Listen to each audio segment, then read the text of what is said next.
குருவே இறைவன். அது ஒரு சீடனின் வீட்டுக்கு இறைவனும் சீடனின் குருவும் வருகை தந்தனர். இறைவனையும் குருவினையும் ஒன்றாகப் பார்த்த சீடன் உடனடியாக இறைவனின் அருகில் சென்று அவரின் பாதத்தை தொட்டு வணங்கச் சென்றான். உடனே இறைவன் அவனை தடுத்து முதலில் நீ உன் குருவை வணங்கு என்று சொன்னார். சீடன் குருவினை பணியச் சென்றபோது சீடனே நான் உனது வீட்டிற்கு இறைவனை அழைத்து வந்திருக்கிறேன். அதனால் நீ இறைவனைத்தான் முதலில் வணங்க வேண்டும் என்று சொன்னார்.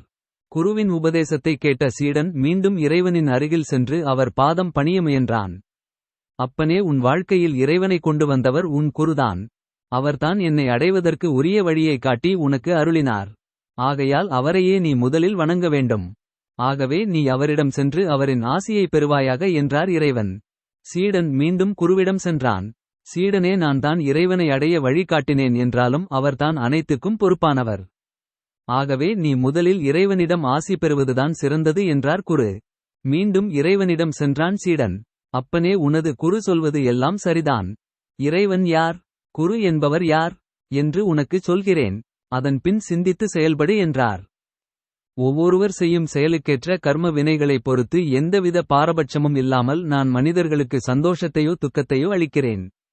நான் யாருக்கும் தீமையோ அல்லது நன்மையோ செய்வதில்லை. அவரவர் செய்யும் கர்ம பலனைத்தான் அவரவர்களுக்கு வழங்குவேன். ஆனால் குரு என்பவர் அப்படியல்ல. அவர் தூய்மையானவர், எளிமையானவர், அன்பானவர். குருவினை தேடிச் செல்லும் சீடனை அவர் அப்படியே ஏற்றுக்கொள்கிறார். என்னை அடைய அவனுக்கு வழிகாட்டி அருள்வார். அவன் எப்படி இருந்தாலும் அவனை அவர் நெறிப்படுத்தி விடுவார். சீடனின் கர்மபலன் அவனை பாதிக்காமல் காப்பார்.